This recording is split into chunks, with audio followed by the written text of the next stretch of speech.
Hello students, welcome to a new political science session. आज हम बात करेंगे फेडरलिज्म एंड लोकल गवर्नमेंट्स में फेडरलिज्म एंड इट्स कैरेक्टरिस्टिक्स। तो आइए शुरुआत करते हैं आज के सेशन की। आपने कभी सोचा है कि स्टेट गवर्नमेंट के अंडर में अक्सर स्कूल्स आते हैं, रोड्स आते हैं, वो उनको एड्रेस करती है, और सेंट्रल गवर्नमेंट अक्सर हमारे सिक्योरिटी और डिफेंस जैसे इश्यूज को एड्रेस करती है। आखिर ऐसा क्यों? इसका एक आंसर हो सकता है क्योंकि इंडिया में फेडरलिज्म है। तो आप अब जरूर समझना चाहेंगे कि आखिर ये फेडरलिज्म होता क्या है। तो आइए सबसे पहले समझते हैं कि आखिर फेडरलिज्म होता क्या है। फेडरलिज्म एक पॉलिटिकल कॉन्सेप्ट है।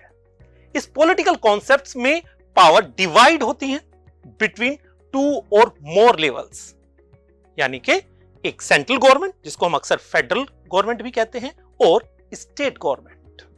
आइए एग्जांपल से जरा समझते हैं इस बात को। सेंट्रल गवर्नमेंट जैसे कि वो हैंडल करती है नेशनल इश्यूज को, for example defence, foreign policy. On the other hand जो हमारे लोकल मैटर्स होते हैं जैसे कि एजुकेशन, इंफ्रास्ट्रक्चर, जैसे हम रोड की बात कर रहे थे, तो वो रीजनल गवर्नमेंट जिसको हम इंडिया में स्टेट गवर्नमेंट भी कहते हैं। तो इन दोनों के बीच में डिवाइड होती है पावर। यहां एक इंटरेस्टिंग क्वेश्चन और आ सकता है, आखिर इस पावर को डिवाइड करता कौन है? तो ये समझिएगा, फेडरलिज्म में जो पावर डिवाइड होती है वो होती है कॉन्स्टिट्यूशन के द्वारा। आइए अब समझते हैं कि आखिर कौन से की एलिमेंट्स होते हैं फेडरलिज्म के। तो वो होते हैं क्लियर पावर एलोकेशन, यानी कि पावर का एलोकेशन बिल्कुल क्लियर होता है, और अक्सर ये फेडरलिज्म में कॉन्स्टिट्यूशन के द्वारा होता है। सेंट्रल गवर्नमेंट्स के कुछ स्पेसिफिक वर्क होते हैं जो नॉर्मली रिलेटेड होते हैं नेशनल कंसर्न से, जैसे उस पूरी कंट्री में बैंकिंग की कैसी व्यवस्था होगी, वहां सिक्योरिटी कैसी होगी, वहां का डिफेंस सिस्टम कैसा होगा। ऑन द अदर हैंड जो रीजनल गवर्नमेंट्स हैं वो लोकल नीड्स को अक्सर एड्रेस करती आपको दिखाई देगी। For example police, for example hospitals, for example education. यहां पर एक और बात आती है, वो है मैकेनिज्म ऑफ कोऑर्डिनेशन की। वहां के कोऑर्डिनेशन को बनाए रखे, क्योंकि अगर दो लेवल पर गवर्नमेंट्स वर्क कर रही हैं तो ये बड़ा ऑब्वियस है कि उनके बीच में कन्फ्रंटेशन आ सकते हैं, मिसअंडरस्टैंडिंग हो सकती है। तो आखिर कैसा मैकेनिज्म होगा? तो इसके लिए उनके डिस्प्यूट को रिजोल्व करने के लिए कहीं ना कहीं कुछ ना कुछ मैकेनिज्म चाहिए। फॉर एग्जांपल, अगर सेंट्रल गवर्नमेंट और स्टेट गवर्नमेंट में कोई डिस्प्यूट होता है तो हमारा सुप्रीम कोर्ट उसको एड्रेस करता है, और इसी के साथ कॉन्स्टिट्यूशन को भी इंटरप्रेट करने की बात आती है। आखिर कॉन्स्टिट्यूशन में क्या प्रोविजंस हैं?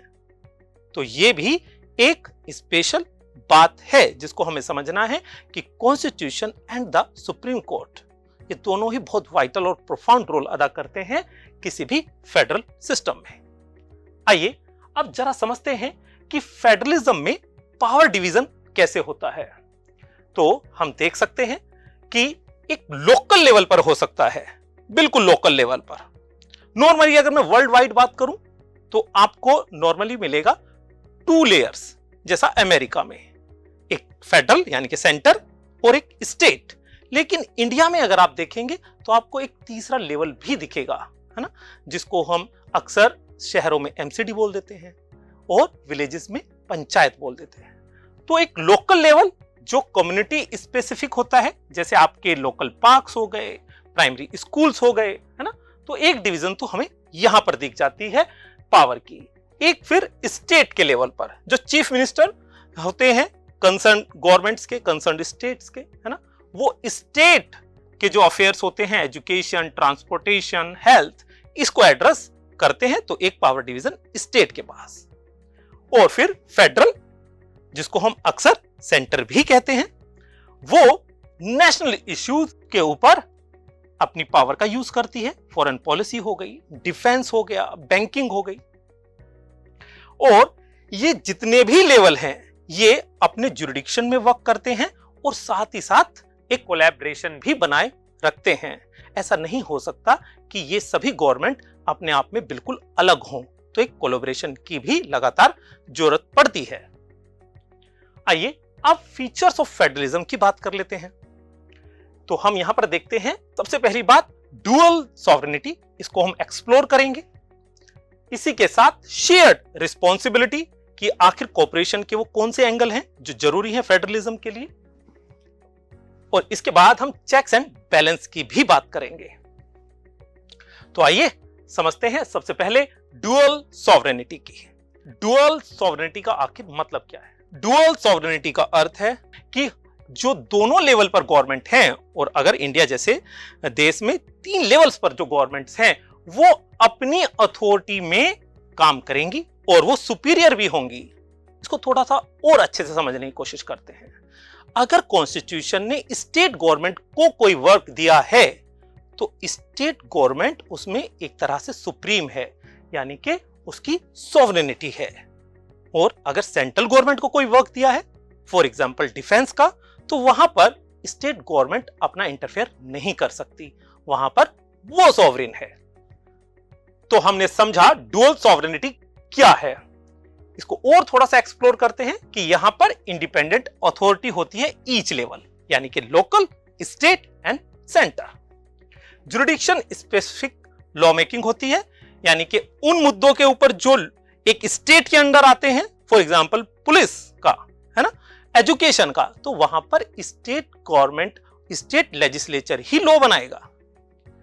अगर प्रोटेक्शन ऑफ पावर की बात करें तो फिर हम ये देखते हैं, मान लीजिए वो इशू तो था स्टेट गवर्नमेंट का, लेकिन उस पर कानून बना दिया हमारी पार्लियामेंट ने, तो फिर क्या होगा? तो ये तो एक तरह से इंफ्रिजमेंट हो गया। तो ऐसे में हम देखते हैं कि वहां पर सुप्रीम कोर्ट जो है प्रोटेक्ट करेगा उस पूरे फेडरल सिस्टम को, पूरे फेडरल मैकेनिज्म को। तो हमें प्रोटेक्शन भी मिलता है फेडरलिज्म के तहत। आइए शेयर्ड रिस्पॉन्सिबिलिटी को समझने की कोशिश करते हैं। फेडरल सिस्टम में हमने समझा कि ईच लेवल पर अपनी अपनी जिम्मेवारियां हैं, लेकिन यहां पर रिस्पॉन्सिबिलिटी भी तो बहुत जरूरी है, और वो आती है कोऑपरेशन से। तो हम देखते हैं सेंट्रल और रीजनल लेवल पर जो गवर्नमेंट्स हैं वो अपने अपने इश्यूज को एड्रेस करते हुए एक दूसरे के साथ कोऑपरेशन भी रखती हैं। इसको समझते हैं कैसे? Joint efforts for national challenges. Tsunami आ जाए देश में, अगर मान लीजिए कि स्टेट में आ गई, तो क्या सेंटर उसको सिर्फ साइलेंटली देखता रहेगा? नहीं, वहां पर दोनों ही गवर्नमेंट्स मिलकर कार्य करेंगी। Addressing the issue beyond regional boundaries, यानी कि मान लीजिए दिल्ली के पास है हरियाणा, कोई समस्या आई है तो वहां पर दिल्ली भी हेल्प करेगा, राजस्थान भी हेल्प करेगा, यूपी भी हेल्प करेगा। तो अपनी बाउंड्रीज के बियॉन्ड जाकर भी जो डिफरेंट स्टेट हैं वो एक दूसरे की मदद करते हैं, सेंटर भी मदद करता है। और हम कोलैबोरेटिव गवर्नेंस का रूप भी देखते हैं। इसका और एक और बेहतर उदाहरण हम समझ सकते हैं। आप सभी को पता है कोविड आया इस देश में, है ना, ऑल ओवर वर्ल्ड आया। तो कोविड में फेडरलिज्म ने कितना अच्छा वर्क किया कि स्टेट गवर्नमेंट, सेंट्रल गवर्नमेंट, है ना, उन दोनों ने मिलकर उसको एड्रेस किया। तो ये है एक तरह से शेयर्ड रिस्पॉन्सिबिलिटी। आइए चेक्स एंड बैलेंस को भी समझते हैं। जो भी लेवल है गवर्नमेंट के, स्टेट हो चाहे आपका सेंटर हो, वहां पर चेक एंड बैलेंस का एक ब्यूटीफुल जो मैकेनिज्म है वो वर्क करता है। ऐसा क्यों आखिर, है ना? हमने बात की थी शेयर्ड रिस्पॉन्सिबिलिटीज की, लेकिन उन रिस्पॉन्सिबिलिटीज के नाम पर ऐसा तो नहीं कि सेंटर स्टेट गवर्नमेंट की पावर्स को अपने हाथ में ले ले, या स्टेट गवर्नमेंट ही जरूरत से ज्यादा काम करने लगे और सेंटर को कुछ समझे ही ना। तो ऐसे में चेक एंड बैलेंस बेहद जरूरी है। तो ये प्रिवेंट करता है कंसंट्रेशन ऑफ पावर का, कि एक ही जगह पर पावर कंसंट्रेट ना हो पाए, क्योंकि रियल डेमोक्रेसी कहां? जहां पर पावर जो होगी वो डिसेंट्रलाइज होगी। Safeguards for individual rights, individual के जो राइट हैं वो भी फेडरलिज्म में बेहतर तरीके से एड्रेस होते हैं। इसका बेहतर उदाहरण हम देख सकते हैं अमेरिका में। अमेरिका में फेडरल स्ट्रक्चर है, तो हम वहां देखते हैं पर्टिकुलर स्टेट का अपना भी कॉन्स्टिट्यूशन है ना। अगर आप न्यूयॉर्क के सिटीजन हैं, अमेरिका के भी सिटीजन हैं, वहां पर ड्यूल सिटीजनशिप जैसी अवधारणा है, हालांकि ये इंडिया में नहीं है। अदर एस्पेक्ट्स की अगर मैं बात करूं तो रोल ऑफ सुप्रीम कोर्ट किसी भी फेडरलिज्म में बेहद इंपॉर्टेंट रोल होता है वहां की सुप्रीम कोर्ट का। आखिर ऐसा क्यों? क्योंकि स्टेट और सेंटर जब साइमल्टेनियसली वर्क कर रहे हैं और उनमें अगर कुछ डिफरेंसेस आ गए, है ना, उनमें अगर कोई कंफ्लिक्ट आ गया तो आखिर कौन एड्रेस करेगा? तो वो करेगा सुप्रीम कोर्ट। ऐसे ही रोल ऑफ द कॉन्स्टिट्यूशन भी बहुत प्रोफाउंड है। ये तो बेस है फेडरलिज्म का। आखिर क्यों? क्योंकि जो स्टेट और सेंटर के बीच में बंटवारा हुआ पावर्स का वो किया कॉन्स्टिट्यूशन ने, है ना। तो क्योंकि वो कॉन्स्टिट्यूशन करता है इसलिए फेडरलिज्म का आधार एक रिटन कॉन्स्टिट्यूशन अक्सर होता है। और फ्लेक्सिबिलिटी एंड अडेप्टेबिलिटी ये भी एक इंपॉर्टेंट एस्पेक्ट है, क्योंकि over the period of time हम देखते हैं किसी भी फेडरल कंट्री में अलग अलग इश्यूज आते हैं। इंडिया का एक एग्जांपल देख लेते हैं, जीएसटी जैसे। तो जीएसटी में जहां स्टेट ने अपनी पावर्स दी टैक्स कलेक्शन की वो सेंटर के साथ शेयर की, तो over the period of times कई बार फ्लेक्सिबिलिटी की जरूरत होती है, अडेप्टेबिलिटी की जरूरत होती है, जो फेडरलिज्म को और मजबूत करती है। Now it's time for your task. आपको देखना है कि चेक एंड बैलेंस कैसे वर्क करता है किसी भी फेडरलिज्म में और कैसे प्रिवेंट करता है कंसंट्रेशन ऑफ पावर को। इसी के साथ आपको यह भी देखना है अगर चेक एंड बैलेंस फेल हो जाए तो आखिर क्या होगा।